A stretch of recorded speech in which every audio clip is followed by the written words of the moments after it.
Samuel, you're welcome. Thank you, Mr. President. Thank you, Mr. President. I have a question about Iran.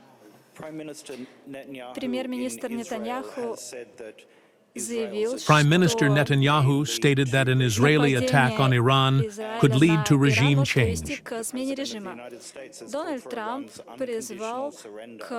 Donald Trump called for Iran's unconditional surrender. Do you agree with the Prime Minister and with the President? I don't quite understand your question. I agree with what? What exactly do you want me to agree with or not? They said this and that. And then you asked, do you agree with this? With what? Do you agree with either of their statements that it could lead to regime? Do you agree with their assessments that this could lead to regime change and that Iran should prepare for unconditional surrender?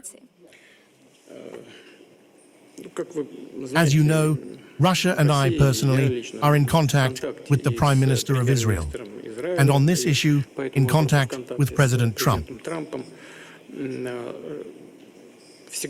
One must always look at whether the goal is being achieved or not when initiating something. We see that, as of today, in Iran, despite the complexity of the internal political processes happening there, we are aware of this, and I think there is no point in delving into it. But still, there is a consolidation of society around the country's political leadership. This almost always and everywhere happens, and Iran is no exception. That is the first point. Second, what is very important, everyone is talking about it. I will only repeat what we know and hear from all sides.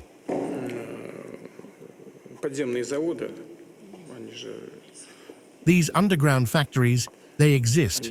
Nothing has happened to them.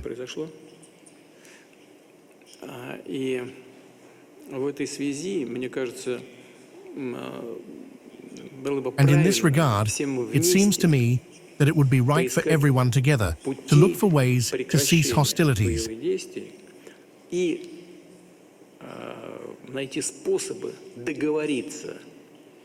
and to find means for all parties to this conflict to come to an agreement with each other in order to ensure both the interests of Iran, on the one hand, regarding its nuclear activities, including peaceful nuclear activities, naturally, I mean peaceful nuclear energy and peaceful nuclear use in other fields, as well as to ensure the interests of Israel in terms of the unconditional security of the Jewish state.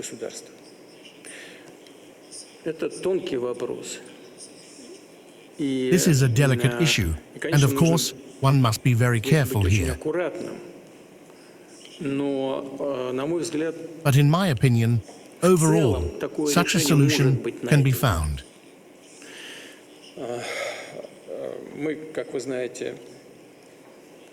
As you know, we at one time took over a project in Iran that was being implemented by German companies and completed the Bushehr nuclear power plant. The German companies left, and the Iranians asked us to continue. It was difficult, because what the German specialists had done was their own design, and Rosatom had to make significant efforts in order to adapt it all to a Russian-designed reactor unit. Nevertheless, we did it, and that unit is operating successfully. We signed a contract for the construction of 2 more units. Work is underway, and our specialists are on site. There are more than 200 people. We reached an agreement with the leadership of Israel that their safety would be ensured.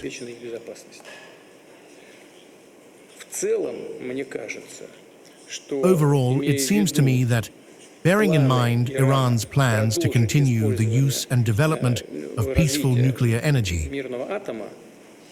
I mean, this is applicable in the field of agriculture, in the field of medicine, and so on. though that is not nuclear power, but also in nuclear power, we could work together with Iran. Why do I think so? Because the level of trust between our countries is quite high. We have very good relations with Iran.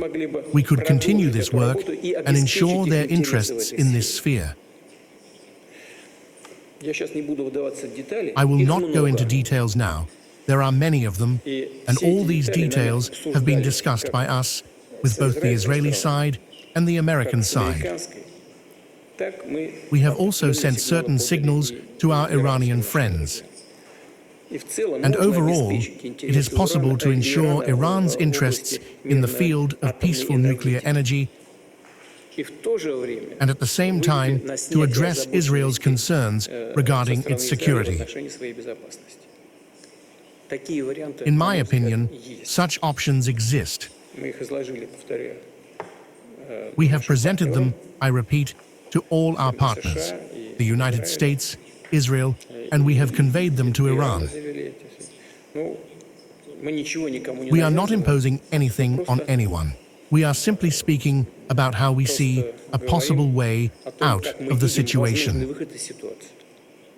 But of course, the decision lies with the political leadership of all these countries, above all, Iran and Israel.